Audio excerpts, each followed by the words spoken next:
होंगे। आज हम इस वीडियो में आप लोगों को बहुत ही बेहतरीन बातें बताने वाले हैं। जो बच्चे कर रहे हैं बीएड की तैयारी, उनके लिए हम खास क्वेश्चन के साथ साथ खास ऑब्जेक्टिव क्वेश्चन भी बताने आ रहे हैं। तो आप लोग कहीं भी मत जाइए, हमारे वीडियो को लाइक, सब्सक्राइब और चैनल को शेयर जरूर करें और हमारे वीडियो में ट्रैफिक सेट क्लिप को जरूर ही आप लोग पढ़ें। तो चलिए हम इस वीडियो में शुरुआत करते हैं क्वेश्चन नंबर 1 से। तो आप लोग हमारे वीडियो में बने रहिए लास्ट तक। तो चलिए हम शुरुआत करते हैं पहले नंबर क्वेश्चन से। तो हमारा पहला नंबर है, संगम युद्ध में उड़ियर किस लिए विख्यात था? तो पहला है मसाले के व्यापार का महत्वपूर्ण केंद्र है। दूसरा, कपास के व्यापार का महत्वपूर्ण केंद्र है। तीसरा, विदेशी व्यापार का महत्वपूर्ण व्यापारिक केंद्र है। चौथा, आंतरिक व्यापार का महत्वपूर्ण केंद्र है। तो संगम युद्ध के उड़ियर किस लिए विख्यात है? कपास के व्यापार का महत्वपूर्ण केंद्र है, इसलिए हमारा बी नंबर सही उत्तर हो जाएगा। तो आप लोग बी नंबर सही उत्तर नोट कर लो। तो दूसरा नंबर है, संतुलन काल के सिक्के तक सांसगनी एवं शीतल किन धातुओं के बने थे? ऑप्शन नंबर ए है चांदी तांबा, दूसरा है सोना चांदी तांबा, तीसरा है चांदी जस्ता तांबा, चौथा है सोना जस्ता तांबा। तो इसमें से सांसगनी एवं शीतल की जो धातु थे किस किस चीज से बने थे? तो इसका सही उत्तर हो जाएगा बी नंबर सोना चांदी तांबा। तो यहाँ पे भी बी नंबर में टिक लगाया जाए। तो तीसरा नंबर है हमारा, दो अस्पा प्रथा किसने शुरू की थी? ऑप्शन नंबर ए है अकबर, दूसरा है जागीर, तीसरा है शाहजहां और चौथा है औरंगजेब। तो इसमें से दो अस्पा की प्रथा किसने शुरू की थी? तो जागीर ने शुरू की थी। तो बी नंबर भी इस पर हमारा सही उत्तर हो जाएगा। आप लोग नोट करते रहिए। तो चौथा है, 1878 का वर्नकुलर परेस्ट एक्ट किसने रद्द किया था? तो पहला है लॉर्ड रिपन ने, दूसरा है लॉर्ड लीटन ने, तीसरा है लॉर्ड कर्जन ने और चौथा है लॉर्ड मिट्टो ने। तो इसमें से किसने 1878 में वर्नकुलर परेस्ट एक्ट रद्द किया था? तो ऑप्शन नंबर ए हमारा हो जाएगा सही, जो लॉर्ड रिपन है। तो ए नंबर को टिक लगाते हैं सही उत्तर में। तो पांचवा नंबर है, निम्नलिखित में से कौन सा देश भारत में विदेशी प्रत्यक्ष निवेश का सबसे प्रमुख स्रोत रहा है? तो पहला है जापान, दूसरा है मॉरिशस, तीसरा है थाईलैंड और चौथा है सिंगापुर। तो इसमें भारत में विदेशी प्रत्यक्ष निवेश का सबसे प्रमुख स्रोत कौन रहा है? तो मॉरिशस रहा है, इसीलिए हमारा बी नंबर सही उत्तर हो जाएगा। तो आप लोग जल्दी जल्दी नोट करते रहिए, क्योंकि मैं आप लोगों को पूरी 40 क्वेश्चन बताने वाली। तो आप लोग जल्दी जल्दी नोट करोगे तभी आप लोग पूरे 40 क्वेश्चन पढ़ सकते हो और बढ़िया से समझ सकते हो। नंबर हमारा क्वेश्चन है, भारत में अनवर्तन योजनाओं रेलिंग प्लान किस वर्ष कार्यशील थी? तो पहला है वर्ष 1967 से 1968, दूसरा है वर्ष 1968 से 1969, तीसरा है वर्ष 1971 से 1972 और चौथा ऑप्शन है हमारा वर्ष 1978 से लेकर 1979। तो हमारा डी नंबर सही उत्तर हो जाएगा। किसने भारत में अनवर्त योजना रेलिंग प्लान किया गया था 1978 से लेकर 1979 तक। सातवां नंबर है, निम्नलिखित में से वह कौन सा बैंक है जिसका नाम नदी के नाम पर रखा गया है? पहला है अरावलीय क्षेत्रीय ग्रामीण बैंक, दूसरा है चार अंचलिक ग्रामीण बैंक, तीसरा है वर्धा ग्रामीण बैंक, चौथा है उपयुक्त इनमें से कोई नहीं। तो वह कौन सा बैंक है जो नदी के नाम पर रखा गया है? वो है वर्धा ग्रामीण बैंक, जो सी नंबर सही उत्तर हो जाएगा। तो आठवां नंबर है, बंगाल की खाड़ी और अरब सागर के मध्य स्थित जलदरों मध्य के किन दो देशों में भूभागों को अलग करता है? ऑप्शन नंबर ए है भारत और मालदीव के, दूसरा है भारत और श्रीलंका को, भारत और म्यांमार को, और चौथा है भारत और बांग्लादेश को। तो इसमें से सही उत्तर हो जाएगा भारत और श्रीलंका को अलग करता है। तो बी नंबर हमारा सही उत्तर हो जाएगा। तो 9वां नंबर है भारत और पाकिस्तान को विभाजित करने वाली रेखा क्या कहलाती है? तो पहला मैकमोहन रेखा कहलाती है, दूसरा रेड क्लिफ रेखा कहा जाता है, तीसरा ड्यूट रेखा कहा जाता है, और चौथा मैगी नॉट रेखा कहा जाता है। तो भारत और पाकिस्तान को विभाजित करने वाली रेखा को हम लोग कहते हैं और कहा जाता है रेड क्लिफ रेखा। तो बी नंबर हमारा सही उत्तर हो जाएगा। तो 10वां नंबर है भारत और चीन के बीच की सीमा को क्या कहते हैं? पहला ऑप्शन है ड्यूट रेखा, दूसरा है मैकमोहन रेखा, तीसरा है रेड क्लिफ रेखा, और चौथा है इनमें से कोई नहीं। तो इसे हम लोग कहते हैं और इसे कहा जाता है मैकमोहन रेखा, जो भारत और चीन के बीच की सीमा होती है। तो 11 नंबर है निम्नलिखित में से किसे grand old man of India के नाम से जाना जाता है? तो ऑप्शन नंबर ए है गोपाल कृष्ण गोखले को, दूसरा दादा भाई नौरोजी को, तीसरा मोतीलाल नेहरू को, और चौथा है लोकमान्य तिलक को। तो किसे हम great old man of India के नाम से जानते हैं? तो दादा भाई नौरोजी को। तो बी नंबर हमारा सही उत्तर हो जाएगा। तो 12 नंबर है निम्नलिखित में से किसने भारतीय स्वतंत्रता संग्राम के दौरान जय हिंद का नारा लगाया था? तो पहला ऑप्शन है महात्मा गांधी, दूसरा है जवाहरलाल नेहरू, तीसरा है लोकमान्य तिलक, और चौथा है सुभाष चंद्र बोस। तो किसने लगाया था? तो जवाहरलाल नेहरू ने यह नारा लगाया था। तो इसलिए बी नंबर हमारा सही उत्तर हो जाएगा। तो 13 नंबर है निम्नलिखित में से यह किसने कहा था तुम मुझे खून दो मैं तुम्हें आजादी दूंगा? तो पहला ऑप्शन नंबर महात्मा गांधी, दूसरा भगत सिंह, तीसरा सुभाष चंद्र बोस, और चौथा लोकमान्य तिलक। तो ये किसका नारा था? तो यह सुभाष चंद्र बोस का नारा था, तुम मुझे खून दो मैं तुम्हें आजादी दूंगा। तो इसीलिए हमारा सी नंबर सही उत्तर हो जाएगा। तो 14 नंबर है हमारा सरफरोशी की तमन्ना अब हमारे दिल में है। निम्नलिखित में से यह किसने लिखा था? तो पहला है बंकिम चंद्र चटर्जी ने, दूसरा अनंत नारायण मुल्ला ने, तीसरा राम प्रसाद बिस्मिल ने, और चौथा है जयप्रकाश नारायण ने। सरफरोशी की तमन्ना अब हमारे दिल में है, तो ये लिखा था सी नंबर राम प्रसाद बिस्मिल ने। तो इसलिए हमारा सी नंबर सही उत्तर हो जाएगा। 15 नंबर है निम्नलिखित में से दिल्ली से दौलताबाद हेतु राजधानी के हस्तांतरण का आदेश किसने दिया था?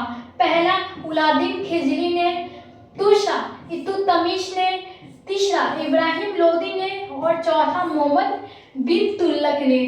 तो इसका सही उत्तर हो जाएगा मोहम्मद बिन तुगलक, यानी डी नंबर सही उत्तर। 16 नंबर है हमारा अमीर खुसैर किस सुल्तान के दरबारी कवि थे? तो option number A Mohammad Ghaznavi का, दूसरा कुतुबुद्दीन ऐबक का, तीसरा इब्राहिम लोदी का, और चौथा उलादीन खिलजी का। तो इसमें से जो अमीर खुसैर सुल्तान के दरबारी थे वो थे उलादीन खिलजी के दरबार के कवि थे। तो इसीलिए हमारा डी नंबर सही उत्तर हो जाएगा। तो 17 नंबर है हमारा निम्नलिखित में से चीनी बौद्ध यात्री हैंगसोंग इतिसोंग एवं फहनार के भारत आने का सही क्रम क्या था? तो इसमें से हमारा सही उत्तर हो जाएगा फहनार इतिसोंग हैंगसोंग, दूसरा है हैंगसोंग फहनार इतिसोंग, तीसरा है फहनार हैंगसोंग और इतिसोंग, और चौथा है इतिसोंग फहनार हैंगसोंग। तो इसमें से हमारा सही उत्तर हो जाएगा हेवन सॉन्ग खाना इति सॉन्ग। तो हमारा बी नंबर सही उत्तर हो जाएगा। तो 18 नंबर को देखते हैं, निम्नलिखित में किस राजवंश का शासक के नाम पर मृत्सतामक है? तो ऑप्शन नंबर ए को देखते हैं, शबू, दूसरा है मौर्य, तीसरा है सातवाहन और चौथा है कृष्ण। इसका सही उत्तर हो जाएगा सातवाहन, जो सी नंबर सही उत्तर हो जाएगा। 19 नंबर है, संगम युद्ध के चोल शासकों की राजधानी कहाँ थी? तो ऑप्शन नंबर पहले मुदेर, दूसरा है बाजीवत तोंडी, तीसरा है कोरकई और चौथा है उरकपुर व अरकडू। तो इसका सही उत्तर हो जाएगा जो संगम युद्ध के चोल शासकों की राजधानी थी वो थी उरकपुर व अरकडू। तो डी नंबर हमारा सही उत्तर हो जाएगा। तो 20 नंबर है, निम्नलिखित में से किस शासक का एक अन्य नाम देवराज भी था? तो पहला है अशोक, दूसरा है चंद्रगुप्त मौर्य, तीसरा है चंद्रगुप्त द्वितीय एवं विक्रमादित्य, चौथा है कनिष्क। तो इसका सही उत्तर हो जाएगा सी नंबर, चंद्रगुप्त द्वितीय विक्रमादित्य का दूसरा नाम देवराज भी था। 21 नंबर है, गोवा भारत का 25वां पूर्ण राज्य कब बना था? तो ऑप्शन नंबर 30 मई 1961 को, दूसरा है 30 मई 1971 को, तीसरा है 30 मई 1985 को और चौथा है 30 मई 1985 को। तो भारत का 25वां पूर्ण राज्य गोवा कब बना था 30 मई 1987 को, यानी डी नंबर हमारा सही उत्तर हो गया। तो 22वां है, भारत का अंतर्राष्ट्रीय फिल्म महोत्सव प्रतिवर्ष कहाँ आयोजित होता है? तो पहला है मुंबई, दूसरा है गोवा, तीसरा है अहमदनगर और चौथा है बेंगलोर। तो इसका सही उत्तर हो जाएगा गोवा। गोवा में भारत के अंतर्राष्ट्रीय महोत्सव प्रति वर्ष आयोजित किया जाता है फिल्म। तो बी नंबर सही उत्तर हो जाएगा। 23वां नंबर क्वेश्चन, महात्मा बुद्ध से संबंधित किस घटना को धम्म चक्र प्रवर्तन कहा जाता है? तो ऑप्शन नंबर ए है महावीरी विश्वकर्म, दूसरा बौद्ध प्राप्ति, तीसरा सारनाथ में दिया गया प्रथम उपदेश और चौथा महापरिनिर्वाण। तो इसमें से हमारा सही उत्तर हो जाएगा सी नंबर, जो सारनाथ में दिया गया प्रथम उपदेश, जो महात्मा बुद्ध के घटना धम्म चक्र प्रवर्तन कहा जाता है। तो इसीलिए हमारा सी नंबर सही उत्तर हो जाएगा। तो 24 नंबर है हमारा, निम्नलिखित में से किसके पास कंपनी का वार्षिक स्वामित्व होता है? तो ऑप्शन नंबर ए डिबेंचर धारकों के पास, दूसरा सरकार के पास, तीसरा एक्टिव शेयर धारकों के पास, चौथा कंपनी निवेशक के पास। तो इसमें से हमारा सही उत्तर हो जाएगा, जो इसमें से हमारा सही उत्तर हो जाएगा सी नंबर। तो इसमें से हमारा सही उत्तर हो जाएगा सी नंबर, एक्टिव शेयर धारकों के पास। तो सी नंबर को नोट करें। तो 25वां है, पंचतंत्र की रचना किसके समय हुई थी? तो पहला है गुप्त काल, दूसरा किसान काल, तीसरा मौर्य काल और चौथा मुगल काल। तो इसमें से पंचतंत्र की जो रचना समय हुई थी, कब हुई थी? गुप्त काल में हुई थी। तो ए नंबर हमारा सही उत्तर हो जाएगा। 26वां है, निम्नलिखित में से वह कौन सा कर प्रत्यक्ष नहीं है? पहला आयकर, दूसरा उपहार कर, तीसरा सीमा शुल्क और चौथा संपत्ति कर। तो इसमें से जो प्रत्यक्ष नहीं है वो हम आप लोगों को बताते हैं। इसका इस 4 ऑप्शन में से सिर्फ एक होगा जो आप लोगों को आंसर के रूप में पता चलेगा और समझना भी है। तो इसमें से सही उत्तर हो जाएगा सीमा शुल्क, जो प्रत्यक्ष नहीं है। तो सी नंबर को सही उत्तर में नोट करें। 27वां है, जापान की कला एक वनिक संबंधित है।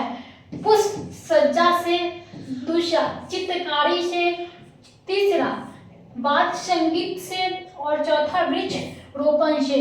तो इसमें से हमारा सही उत्तर हो जाएगा जो जापान की कला के वनों से संबंधित है, वो है पुष्प सज्जा से, यानी ए नंबर हमारा सही उत्तर हो गया। तो 28वां नेताजी सुभाष चंद्र बोस ने स्वाधीन भारत की सरकार की घोषणा की थी कब? यानी 26 जनवरी 1942 को, दूसरा है 21 अक्टूबर 1943 को, तीसरा है 15 अगस्त 1942 को और चौथा है 5 मार्च 1944 को। तो सुभाष चंद्र बोस ने स्वाधीन भारत की सरकार की घोषणा की थी किस वर्ष? तो मैं आप लोगों को बताती हूँ, वो हुआ था 21 अक्टूबर 1943 को, यानी हमारा बी नंबर सही उत्तर हो। अब 29 सेंट्रल विंडिंग रिसोर्ट इंस्टीट्यूट कहाँ स्थित है? तो पहला चेन्नई, दूसरा पुणे, तीसरा नई दिल्ली और चौथा रुड़की। तो इसमें से सही उत्तर हो जाएगा डी नंबर, यानी रुड़की। डी नंबर सही उत्तर हो जाएगा। तो 30वां नंबर है संगम युद्ध के बारे शब्द किसका सूचक था? तो पहला ब्राह्मणों के अनुदान में दिए गए राजस्व मुक्त ग्राम का, दूसरा राजस्व प्रदान करने वाली क्षेत्रीय इकाई का, दूसरा भू राज्य वसूली करने वाले प्रभारी अधिकारी का, चौथा ग्राम संभाले के प्रबंध समिति का। तो इसमें से हमारा सही उत्तर हो जाएगा बी नंबर, यानी राजस्व प्रदान करने वाली क्षेत्रीय इकाई का, जो संगम युग के वरीय शब्द होगा। तो यानी इसीलिए हमारा सी बी नंबर सही उत्तर। तो 21 नंबर है निम्नलिखित में से किसे 12वीं शताब्दी का महात्मा जॉन विद्वान माना जाता है? तो इसमें हमारा सही उत्तर आप लोगों को ऑप्शन बता देती हूँ, फिर सही उत्तर बताएंगे। भरतबाहु, दूसरा स्थलभट्ट, तीसरा है अमोधवर्ष और चौथा है हेमचंद्र। तो इसमें सही उत्तर हो जाएगा हेमचंद्र, जो 12वीं शताब्दी के महात्मा जॉन विद्वान को माना जाता है, हेमचंद्र को माना जाता है। तो 32 नंबर है एका आंदोलन के किसानों का मुख्य शिकायत क्या थी? ऑप्शन नंबर ए लगान में वृद्धि और मुख्य और उपज के रूप में उसको वसूलने की प्रथा, दूसरा जमींदार द्वारा उत्पीड़न, तीसरा अंग्रेज अधिकारियों के लगान वसूलने की तरीका और चौथा उपयुक्त इनमें से कोई नहीं। तो एका आंदोलन किसानों की मुख्य शिकायत क्या थी? लगान में वृद्धि और मुख्य और उपज के रूप में उसको वसूलने की प्रथा। तो ये नंबर हमारा सही उत्तर हो जाएगा। 35 नंबर है हमारा निम्नलिखित में से किस वायसराय के समय दिल्ली दरबार का आयोजन किया गया था? तो पहला ऑप्शन है लॉर्ड लिटन, दूसरा है लॉर्ड रिपन, तीसरा है लॉर्ड लिथोगो, चौथा है लॉर्ड कर्जन। तो आप लोगों को मैं बता देती हूँ, वायसराय के समय दिल्ली दरबार का आयोजन किया जाता क्या था? लॉर्ड लिटन के द्वारा। तो ए नंबर हमारा सही उत्तर हो जाएगा। तो 34 नंबर है कांग्रेस के पृथक साम्राज्यवादी पार्टी की स्थापना किसने की थी? पहला ऑप्शन है आचार्य नरेंद्र देव ने, दूसरा जयप्रकाश नारायण ने, तीसरा डॉक्टर राम मनोहर लोहिया ने, चौथा आचार्य जीवी कृपलानी ने। तो इसका सही उत्तर हो जाएगा जो कांग्रेस पृथक के साम्राज्यवादी की पार्टी की स्थापना की थी वो थे आचार्य नरेंद्र देव ने। तो ये नंबर हमारा सही उत्तर हो जाएगा।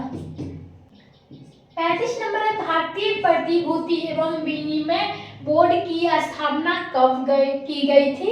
1993 में, 1922 में, 1988 में, 2002 में। इसका स्थापना किया गया था 1988 में, यानी सी नंबर। तो 36 नंबर है सेबी के कार्य में सम्मिलित है। पहला स्टॉक एक्सचेंज के कार्य में विनियमित करना, दूसरा शेयर बाजार से संबंधित अनुच्छेद एवं धोखाधड़ी से परिपूर्ण व्यापारिक कार्य पर रोक लगाना। तीसरा, प्रतिभूतियों के अंतर्गत व्यापार को नियंत्रित करना। चौथा, उपयुक्त सभी। तो सेबी के कार्य सम्मिलित है किससे? तो हमारा सही उत्तर हो जाएगा डी नंबर, यानी उपयुक्त सभी। 37 नंबर है, राष्ट्रीय कृषि और ग्रामीण विकास बैंक की स्थापना किस पंचवर्षीय योजना अवधि में की गई थी? तो पहला है चौथी, दूसरा है पांचवी, और तीसरा है छठवीं, और चौथा है आठवीं। तो राष्ट्रीय कृषि और ग्रामीण बैंक की स्थापना पंचवर्षीय योजना की अवधि में की गई थी, यानी आप लोगों को मैं बता चौथी में, यानी ए नंबर हमारा सही उत्तर हो गया। 38 नंबर है, अमूल्य शब्द का अर्थ। पहला, अन्य मुद्रा की तुलना में स्वदेशी मुद्रा के मूल्य को घटना। दूसरा, स्वदेशी मुद्रा की मूल्य में बढ़ोतरी करना। तीसरा, स्वदेशी मुद्रा के बदले में नई मुद्रा को जारी करना। तीसरा, उपयुक्त इनमें से कोई नहीं। तो आप लोगों को अमूल्य शब्द का अर्थ होगा, इसका सही उत्तर हम आप लोगों को 4 ऑप्शन में से सिर्फ एक का देंगे। ए नंबर सही उत्तर हो जाएगा, अन्य मुद्रा की तुलना में स्वदेशी मुद्रा मूल्य को घटना। तो ए नंबर हमारा सही उत्तर हो जाएगा। तो 39 नंबर है, प्रोजेक्ट इकोनॉमी से तात्पर्य अर्थव्यवस्था है जिसमें केवल निर्यात होता है। दूसरा, मुद्रा की नियंत्रित आपूर्ति होती है। तीसरा, घाटे की वित्तीय व्यवस्था होती है। चौथा, आयात तथा निर्यात नहीं होते हैं। इकोनॉमिक के तहत अर्थव्यवस्था होती है, आयात एवं निर्यात नहीं होते हैं। जब सकल निवेश शून्य हो जाता है तो निम्नलिखित में से कौन राष्ट्रीय आय का शून्य होने से रोकता है? पहला, गुणांक, दूसरा बैंक दर, तीसरा आयात, और चौथा उपभोग। तो कौन राष्ट्रीय आय को शून्य होने से रोकता है? तो उपभोग रोकता है, जो हमारा डी नंबर सही उत्तर हो जाएगा। तो चलिए हम आप लोगों को अगले प्रैक्टिस सेट में 3 में आप लोगों को और ही बढ़िया से आप लोगों को बताएंगे। आप लोग हमारे वीडियो को अगर अच्छी लगे तो लाइक कर दीजिए, चैनल को सब्सक्राइब जरूर ही करें। तब तक के लिए धन्यवाद।